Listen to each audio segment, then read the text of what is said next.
मी सपोनी Shatrughan Patil, Thane police station दिनांक 19/12/25 रोजी रात्री ते दिनांक 20/12/2025 रोजी पहाटे 5 वाजेपर्यंत माननीय पोलीस अधीक्षक श्रीकांत दिवरे यांच्या आदेशाने शिरपूर रस्त्यावर भाटपुरा पोलीस चौकी या ठिकाणी नाकाबंदी लावण्यात आली होती.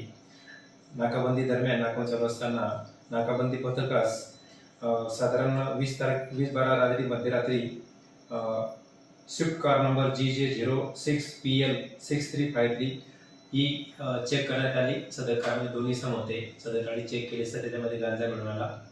त्यानंतर आज रोजी माननीय पोलीस अधीक्षक श्रीकांत धुळे यांच्या परवानगी घेऊन राष्ट्रपती अधिकारी शिरपूर तहसील कार्यालय तसेच सरकारी पंच, फोटोग्राफर, काटा वजनधारक यांना पाचारण करून आम्ही स्वतः सपोनी शत्रुघ्न पाटील तसेच PSI वाटेवाल व इतर अंमलदार पथक असे जाऊन शिरपूर चोपडा रोडवर भाटपुरा चौकी या ठिकाणी छापा कारवाई केली असता पंचनामा केला असता साधारण 10 किलो गांजा त्याची किंमत 83,000 रुपये तसेच सदर स्विफ्ट कार 5 लाख किमतीची ही गुन्ह्याच्या आम्ही जप्त करण्यात आली आहे.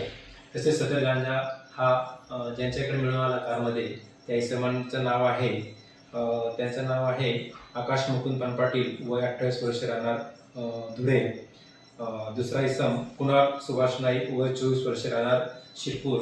अशांना सदर मुद्देमाल जप्त करून दोन्ही इसमांना ताब्यात घेऊन त्यांच्या विरुद्ध पोलीस कॉन्स्टेबल मुकेश पवार यांनी दिलेल्या तक्रारीवरून ठाणे पोलीस स्टेशन या ठिकाणी NDPS कायद्याअंतर्गत गुन्हा दाखल असून